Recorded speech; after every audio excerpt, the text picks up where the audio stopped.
Yo, salut tout le monde, c'est Fanny4 à l'appareil, j'espère que vous allez bien. Aujourd'hui, on va parler d'un sujet un peu différent de ce que je fais d'habitude sur ma chaîne, c'est-à-dire les jeux vidéo et les animes et les mangas. Aujourd'hui, on va un peu s'intéresser à des séries télé, enfin des séries plutôt originales Netflix, plutôt une série en particulier dans cette vidéo qui sera Riverdale.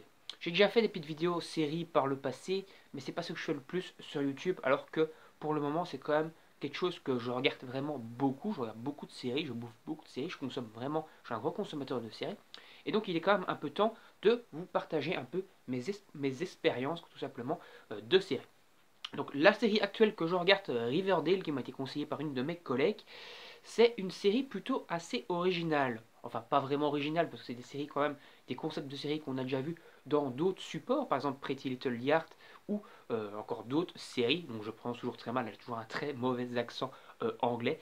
Et donc cette série Riverdale, c'est en fait un peu une combinaison de différents genres. C'est-à-dire que ça va un peu combiner du genre suspense, policier, parce qu'il y a des enquêtes, et avec également un peu du genre, bien sûr, romance. Donc c'est un peu une espèce de fusion hybride entre, comme je le disais, Pretty Little Liars, un peu peut-être la nouvelle série Elite de Netflix, puis un petit peu bien se greffer là-dedans et se mélanger un peu de Gossip Girl, etc. Donc c'est vraiment un gros mélange, une bonne grosse série hybride, mais cette série hybride fonctionne plutôt pas mal.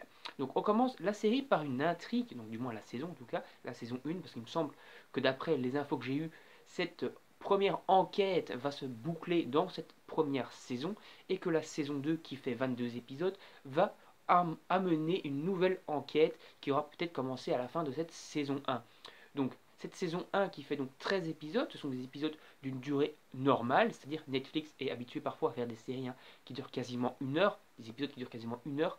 Ici ce sont des épisodes normales d'une quarantaine de minutes à 45 minutes maximum. Je crois que le premier épisode en faisait 47 minutes, histoire d'introduire un peu plus l'univers. C'est toujours ce qui est bien également sur Netflix, c'est que tu peux toujours un petit peu rallonger tes épisodes, c'est-à-dire que les développeurs, les scénaristes et les producteurs peuvent se permettre de faire tout ce qu'ils veulent sans devoir faire des cuts comme c'est le cas dans certaines séries. Prenons par exemple comme exemple Lie to Me, Lie to Me qui est donc une série Fox et qui a eu beaucoup de cuts dans les épisodes parce que la Fox voulait des épisodes de 40 minutes.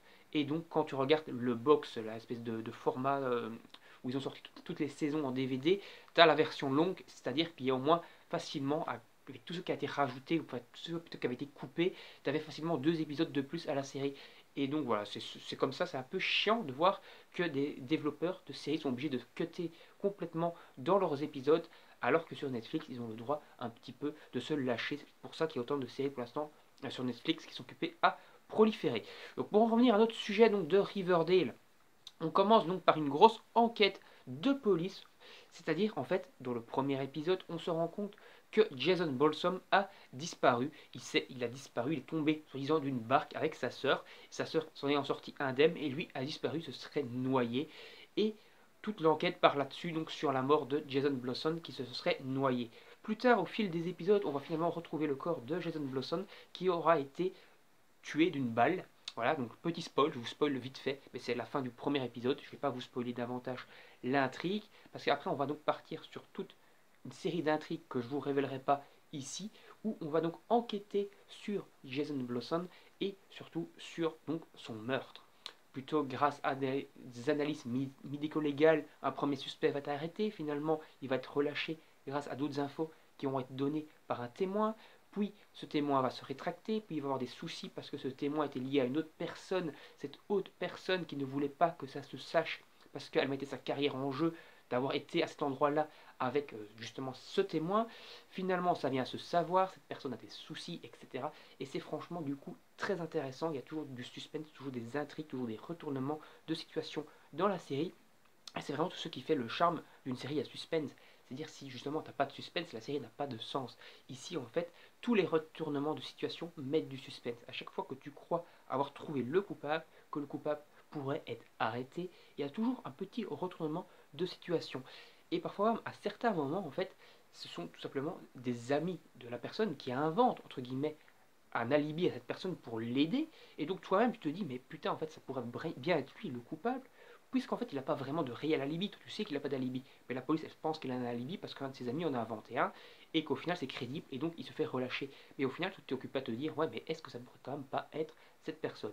Moi je pense que c'est toujours une personne qu'on a vu je crois dans les 3-4 premiers épisodes, qui était d'ailleurs liée un peu à un des personnages principaux, sans vous spoiler du coup de qui il s'agit, mais qui ici a entre guillemets disparu depuis quelques épisodes. Mais je suis sûr cette personne va revenir à un moment ou à un autre, et que ça pourrait être le meurtrier, la meurtrière. En tout cas, on verra bien. Parce que, comme je vous l'ai dit, la série se donne un malin plaisir à te mettre des pistes, voire des fausses pistes, pour essayer de t'attirer, entre guillemets, dans son piège, en te faisant croire, oui, lui c'est le tueur, je te mets la carotte, va la voir, c'est lui le tueur. Et à la fin, par exemple, de l'épisode où tu penses vraiment à 100% que c'est lui le tueur, et bien à la fin, bouf, retournement de situation, non, ce n'est pas lui le tueur, c'est quelqu'un d'autre. On a enfin découvert des indices que ça ne peut pas être lui, etc. Et ça, c'est plutôt très cool. Ce également que j'aime bien dans Riverdale, c'est toutes les sous-intrigues. Donc les sous-intrigues, par exemple, des enquêtes pour essayer un petit peu de débusquer déjà un groupe de motards qui fout de la merde dans la ville, des autres enquêtes pour essayer de débusquer un peu un groupe d'élèves un petit peu imbus d'eux-mêmes qui s'amusent un peu à harceler des filles, etc. Ils font des enquêtes pour essayer un peu de faire tomber cette espèce de petit gang, qu'on va dire, hein, d'élèves qui se foutent un peu de la gueule des femmes. Voilà, petite enquête comme ça, un peu liée. Puis encore une autre petite enquête sur une personne qui usurpe une identité qui s'est passée pour quelqu'un d'autre. Voilà, toutes des enquêtes comme ça qui s'imbriquent au final toujours dans l'enquête principale. Et tout ce gros package fait que à aucun moment, en fait, tu t'ennuies. Parce que lorsque ça pourrait être une période un peu plus creuse dans l'enquête principale, ils viennent te rajouter une sous-enquête qui vient alimenter également l'enquête principale et qui vient surtout alimenter l'épisode pour que tu ne t'ennuies pas. Et c'est comme ça que tu vas continuer à avancer dans l'épisode et que tu n'auras jamais au final aucun temps mort et que tu vas toujours entre guillemets kiffer l'épisode, kiffer la série. Et ça c'est toujours bien cool. Au niveau des acteurs, il n'y a pas beaucoup d'acteurs connus, mais les acteurs jouent très bien leur rôle. Ce sont vraiment de très bons acteurs. Mais ça, bon, t'as un peu du cliché, hein. T'as la petite pétasse bobo bourgeoise là, qui se la pète et qui croit que c'est la meilleure. T'as l'ancienne pétasse bobo qui s'est fait entre guillemets descente de son nuage parce qu'elle a eu plein d'emmerdes et qui essaye un peu de devenir amie avec les autres, mais en ayant toujours un peu des séquelles entre guillemets de ce qu'elle était avant, c'est-à-dire un peu une pétasse bobo. T'as un peu la fille un petit peu coincée qui se décoince au fil de la série. T'as un petit peu le mec, le beau gosse qui essaye d'un peu se taper les gonzesses. T'as le gay, t'as tout entre guillemets les petits clichés qu'il y a dans les autres séries. Mais ces personnages sont quand même toujours très bien joués et ça ne rend pas parodique, quoi. Ce n'est pas une parodie d'autres séries, non. Parce que les acteurs jouent très bien. Tu vas te rends compte qu'en fait que c'est vraiment une série en part entière, en elle-même, malgré tous les petits clichés et les petits codes. Par exemple, au niveau des personnages, moi qui regardais la série Scream de Netflix également, il y a énormément de personnages en fait qui sont un peu des copiés-collés de Scream au niveau du caractère, etc. Mais au final, d'ailleurs dans Scream c'était également très bien joué, hein, mais comme c'est très bien joué ici également dans Riverdale, t'as pas vraiment l'impression de regarder une copie-collée du personnage, et ça c'est très cool. D'ailleurs, petit big up donc à Judge Ed, qui est mon personnage préféré de la série pour l'instant.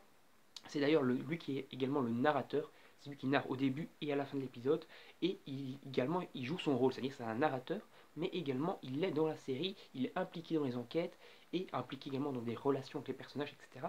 Et c'est plutôt du coup très intéressant. Et d'ailleurs tous les personnages, c'est ce également que j'aime bien dans la série, tous les personnages ont en fait leur background, leur histoire. C'est-à-dire on va pas suivre 2-3 personnages principaux qui vont faire les enquêtes et être liés à entre guillemets le meurtrier, voire à la mort du personnage qui a tué au début de Jason Blossom. Non, on ne va pas vraiment suivre ça comme ça, mais on va suivre également toutes les intrigues liées autour des personnages principaux. Par exemple, le père du héros, la mère de l'héroïne, la famille du héros, le père alcoolique de l'autre héros, etc. On va avoir toutes des petites enquêtes, tous des petits backgrounds sur tous les personnages, ce qui va complètement alimenter l'univers, et ça c'est du coup du très bon. Donc voilà, on va s'arrêter ici.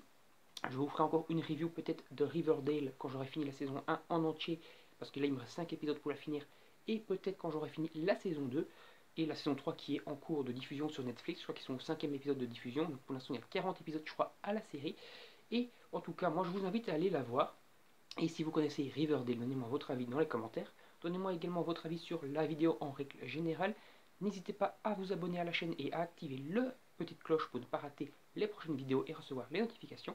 N'hésitez pas également à liker la vidéo et la partager sur vos réseaux sociaux.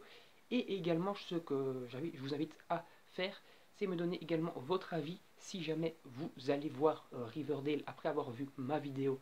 Déjà, donnez-moi votre avis, si c'est moi qui vous ai donné envie d'aller la voir, si vous avez aimé au final ou si je vous ai fait perdre votre temps, entre guillemets. Et également, donnez-moi également votre avis sur le concept série, pour voir si en fait je parle bien tout simplement des séries ou si je devrais changer certains trucs. Moi je vous dis salut, à la prochaine, bye bye tout le monde.